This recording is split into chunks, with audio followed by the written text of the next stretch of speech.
Once upon a recent time, the Department of Defense, famed for its prowess in kicking butt and taking names on the global stage, casually dropped a memo revealing an extraordinary new theme: special treatment for trans individuals within Uncle Sam's fighting force.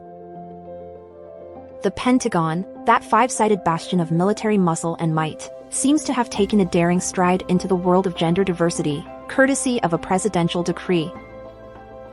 President Joe Biden, way back in the early days of 2021, set about reversing his predecessor's rather blanket ban on transgender individuals serving in the armed forces. Fast forward to the present day, and it seems the military is going all in on inclusivity. Service members who deny the conventional norms of biological sex now have a multitude of options, courtesy of the taxpayer. Fancy a cosmetic surgery or two? Sorted.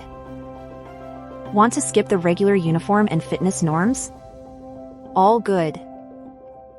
Need a vacation from deployments? No problem. This entire benevolent scheme was laid bare in a document titled, "Care of Service Members Who Identify as Transgender." It was unearthed by Jordan Schachtel, a journalist who has truly seen it all. We must acknowledge the maestro behind the symphony of inclusivity, U.S. Army Colonel David R. Zenante, commander of the Womack Army Medical Center. He and his team seem keen to ensure the military offers culturally sensitive healthcare, allow flexibility in uniform guidelines, and improve communication with unit commanders for transgender service members. The memo waxes lyrical about providing these warfighters with a safe and effective pathway to achieve lasting personal comfort with their gendered selves. The Taxpayers tab will cover anything from speech/voice therapy and cross-sex hormone therapy, to facial contouring and even genital reassignment surgery.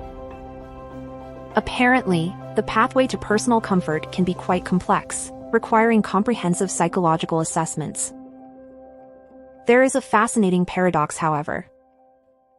While individuals with certain mental health conditions, abnormal medical conditions, or a history of self-harm are regularly turned away from military service, the same rules don't seem to apply to transgender individuals.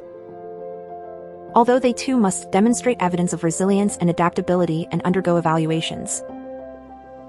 The Biden White House opines, America is stronger, at home and around the world, when it is inclusive. The military is no exception.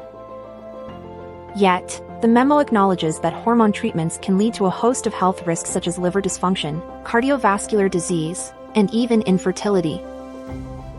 Despite these caveats, Democratic representatives and National Security Council spokesman John Kirby dismissed claims that such initiatives compromise combat readiness. This assertion seems counterintuitive, as the memo concedes that trans service members undergoing hormonal therapies are non-deployable for 6 to 9 months, and possibly longer if they opt for sex change surgeries. Remember, these regulations pertain to active duty service members of the Army, Navy, Air Force, Marines, Space Force, or Coast Guard who receive their care at the Womack Army Medical Center and affiliated health clinics. In conclusion, it's clear that the military has drastically shifted its stance on transgender inclusivity. However, this push for change brings its own set of complications, both from a medical and operational standpoint. There's an undeniable paradox here: the military promoting inclusivity while knowingly risking combat readiness. The overarching lesson? Even as we strive for inclusivity, we need to be conscious of the potential implications for both the individuals involved and the organizations they serve. And perhaps more importantly, we need to question whether paying lip service to the concept of diversity is truly enough, or if a more measured approach, balancing inclusivity with mission readiness, might be a wiser course of action. Thank you for watching.